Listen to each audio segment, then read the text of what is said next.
తక్కువ పెట్టుబడి తరగని డిమాండ్ ప్రీమియం బ్రాండ్ సపోర్ట్ తో మిస్టర్ ఆప్టికల్స్ ఫ్రాంచైజీ మీకోసం call mister opticals today 150 films దాదాపు అయిపోయినాయి. దాదాపు 200 ఇప్పుడు దాదాపు 200. నేను అడిగేది ఎప్పుడంటే ఒక 160 ఫిలిమ్స్ దాదాపు అయిపోయిన సందర్భంలో జగత్ బాబు పని అయిపోయింది అని జనం అనుకోలేదు, దర్శక నిర్మాతలు అనుకోలేదు అని ఎక్కువగా ముందు అనుకున్నది జగత్ బాబే ముందు అనుకొని ఆయన తొందరపడి నిర్ణయం తీసుకుని విలన్ క్యారెక్టర్స్ వైపు టర్న్ అయ్యారు అనేటువంటి అభిప్రాయం ఒకటి ఉంది. లేదు అది 100% మార్కెట్ తెలుసు కదా మనకి, బిజినెస్ అవుతుందా లేదా, ప్రొడ్యూసర్ ఎంత ఇబ్బంది పడుతున్నాడు అనే క్లారిటీ మనకు ఉంటుంది.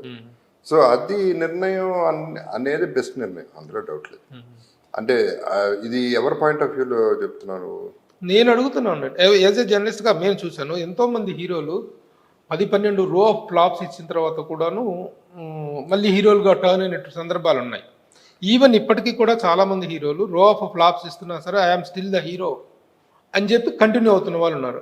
కానీ మీకు అంత బ్యాడ్ సిచ్యువేషన్ రాలా. ఓకే, కొన్ని సినిమాలు ఫెయిల్ అయినాయి, కొన్ని బ్యాడ్ రిజల్ట్ ఇచ్చినాయి, అది కెరీర్లో ఒక చిన్న ఇదైనటువంటి పాయింటే తప్ప అంత డిసిషన్ తీసుకోవాల్సినంత పరిస్థితి కాదు. కానీ మీరు తొందరపడి డిసిషన్ తీసుకొని విలన్ క్యారెక్టర్స్గా టర్న్ అయ్యారనేటువంటిది మీ పట్ల అభిమానం ఉన్న వాళ్ళు కావచ్చు, లేకపోతే అనలిస్టులుగా అనేటువంటిది. Well and good, I take that as a compliment. But ఇక్కడ ఏంటంటే I would say there are 2-3 layers in this. నువ్వు చెప్పింది కరెక్టే, చాలా ఫ్లాపులు తర్వాత రామారావు నాగేశ్వరరావు ఎన్నో ఫ్లాపులు చూసి ఇంట్లో కూర్చున్న రోజులు ఉన్నాయి, వాళ్ళకే ఉన్నాయి, అందరికీ ఉంటాయి. ప్రతి మనిషికి ఉంటుంది, సినిమా యాక్టర్లకి కాదు. అప్ డౌన్ అనేది, రాత్రి పగలు అనేది, అబద్ధం నిజం అనేది, ఇవన్నీ తెలుపు నలుపు అనేది అందరికీ ఉంటుంది, అందరి లైఫ్లోనే ఉంటుంది. బట్ ఇక్కడ ఏంటంటే I think there are 2 levels of becoming a hero. One is going to the టాప్కి వెళ్ళిపోయాడు అన్న తర్వాత ఎన్ని ఫ్లాప్లు అయినా తట్టుకుంటారు, పీపుల్ విల్ వెయిట్. దాదాపు let's say 35 marks 70 marks 100 marks లాగా డిస్టింక్షన్, 100 మార్క్స్ 100% లాగా 100%కి వెళ్ళిన వాళ్ళు 70%లో డిస్టింక్షన్లో ఉన్న వాళ్ళు ఎప్పుడు కింద పడరు, వాళ్ళు ఎప్పుడు హీరోలుగానే ఉంటారు, వాళ్ళు మళ్ళీ వెనక్కి వస్తారు. నేను 35%లోనే ఉన్నా, 35 to 50%లో. సో నేను పడే ఛాన్సెస్ ఎక్కువ ఉంటాయి, ఒకటి. రెండోటి, నేను హీరోని, బయట ప్రపంచం ఏమనుకున్నా నేను హీరోని అనుకునే వాళ్ళు మూర్ఖులు. బయట అనలైజ్ చేసుకోవాలి సిచ్యువేషన్, నా మార్కెట్ ఏంటి, నేనేంటి, నా లైఫ్ ఏంటి అనేది ఒక అనాలిసిస్ అనేది ఒకటి ఉంటుంది. నేను హీరోని ఇంట్లో కూర్చునేవాడు హీరో ఎట్ అవుతాడు, ఆడనుకుంటున్నాడు, అతను చూసుకుని నేను హీరోని. జనం అనాలి, బయర్స్ అనాలి, ప్రొడ్యూసర్స్ అనాలి, మూడోది నిర్మాత అనాలి, లేకపోతే ఎందుకు వస్తుంది మనకి సినిమా రాదు కదా. నాలుగోదో మూడోదో వాట్ ఎవర్ అడిగి నేను హీరోని అని రుద్ది మాయ చేసి 4 మాటలు చెప్పేసి హీరోతో ఎట్టగొట్ట ప్రొడ్యూసర్ని పడేసి ఈ మేనేజ్ చేసి మెనిపులేట్ చేసేవాళ్ళు వాళ్ళు ఒక కేటగిరీ. సో నేను ఏ కేటగిరీలోనూ పనికిరాను. నేను చెప్పిన టాప్ 100%లో లేను, డిస్టింక్షన్లో లేను, నేను గవర్నమెంట్ జాబ్లో ఉన్న మనిషిని. So I had to balance it and I could see literally market లేదు అన్న తర్వాతే నేను డెసిషన్ తీసుకుంది.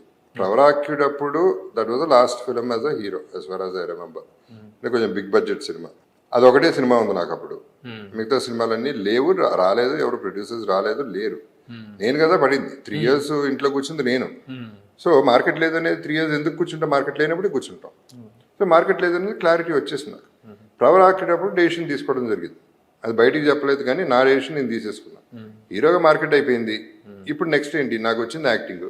I'm not a hero, I'm an actor. So నేను యాక్టింగ్ చేస్తాను. ఏదైతే ఏంటి ట్యాగ్, హీరో అనే ట్యాగ్ పక్కన పడి ఆ ట్యాగ్ తీసేసేపాటికి నాకు ఫ్రీడమ్ వచ్చింది, ఏదైనా చేయగలను. నేను పైగా ఒట్టి విలన్ అని రాంగ్ నోషన్లో ఉండదు. I'm doing characters. I'm an actor, I'm not a hero, I'm not a villain, I'm an actor. సరే, ఆ టర్నింగ్ అనేటువంటిది మాత్రం జరిగింది విలన్ క్యారెక్టర్స్ ద్వారా. విలన్ క్యారెక్టర్స్ ద్వారా ఒక విగ్రస్ ఇదిలాగా వచ్చింది. రావటం కూడా లెజెండ్ అనే గొప్ప సినిమా అంటే క్యారెక్టరైజేషన్, గొప్ప క్యారెక్టరైజేషన్. నాది solid characterization. I would say more than Balayya గారిది. బాలయ్య బాబుది ఆయన ఎన్నో చేస్తున్నాడు, ఆయన సూపర్ హీరో, ఆయనే ఓకే.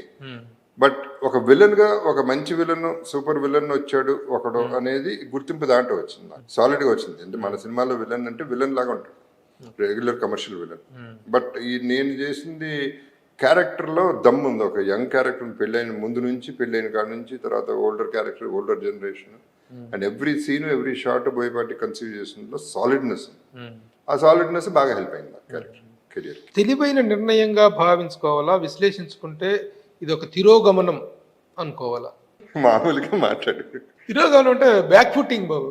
ఓకే, బ్యాక్ ఫుట్టింగ్, వెనకబడిపోవటం, లేకపోతే రివర్స్ నిర్ణయం. దీనికి కరెక్ట్ తెలుగు ఏం చెప్పలేదు లేదు, అర్థమైంది అనేటువంటి ఫీలింగ్ కలగలేదా? లేదు, ఇప్పుడు డెసిషన్ అయితే 100% రైట్ డెసిషన్. ఎందుకంటే నంబర్ 1 నాకు బర్డెన్ లేదు, హీరోగా బర్డెన్ ఉంది, నేను మొయ్యాలి. ఇప్పుడు నేను మొయ్య అవసరం, I'm just one of the pillars of the film. రెండోది, అది లేనప్పుడు ఫ్రీ యాక్టింగ్ వస్తుంది. మూడోది, I'm acting with so many big heroes, real stars, real directors, huge directors. హీరోగా నేను చేయలేను, నన్ను హీరోగా పెట్టుకోరాళ్ళు. అటువంటి వాళ్ళతో పనిచేస్తున్నాను, అన్ని లాంగ్వేజ్ లో పనిచేస్తున్నాను, అన్ని దేశాలు తిరుగుతున్నాను.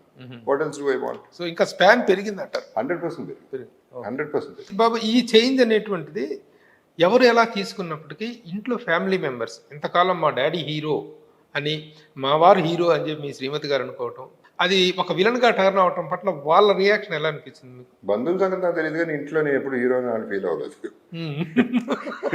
వాళ్ళేం ఫీల్ అవ్వలే. మా ఆయన హీరో, మా నాన్న హీరో, ఇవన్నీ వాళ్ళకి లేవు, అసలు ఆ థాటే లేదు.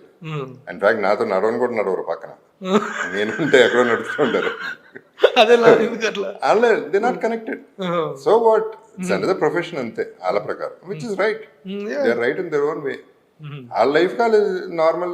Okay, is a good dad, good husband, డబ్బులు ఇస్తాడు, బాగా చూసుకుంటాడు. That's all we need, that's all they need. అంటే they are not much professional గా మీ పట్ల.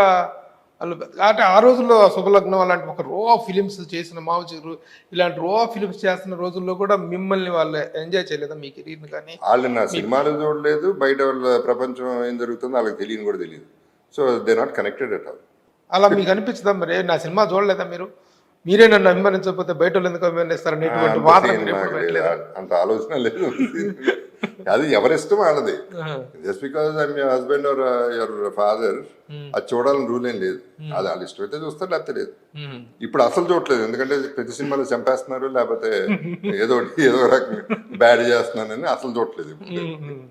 వాళ్ళకి ఇంట్లో ఫేవరెట్ హీరోలు వాళ్ళు ఉన్నారండి, అలా చూస్తారా? చాలా తక్కువ. వాళ్ళకి సినిమా తాలూకు ఇదే బాగా తక్కువ. ఎప్పుడో చిన్నప్పుడు మా చిన్నమ్మాయి పెద్దమ్మాయికి షారుఖ్ ఖాన్ అంటే ఇష్టం. అప్పుడు సినిమాలు బాగా చూసేది. ఎవరో షారుఖ్ లైన్ లో కనెక్ట్ చేస్తే కంగారు పడి టాయిలెట్ లో బయటికి రాలేదు ఫోన్ మాట్లాడటానికి. అలాగే చిన్నమ్మాయి రామ్ చరణ్ అంటే ఇష్టం. అట్లా రామ్ చరణ్ తో మన బర్త్డే విషెస్ పంపించా. అయ్యో ఇట్టని పనులు ఎందుకు చేస్తావు, నేను ఊరిని అభిమానం అట్లా అన్నానంతే, నా ఇట్టని పనులు మాకు బాబాయ్ నాకు కంగారు ఇట్టని అని అడగ. They not connected with them. Just opinions. Okay.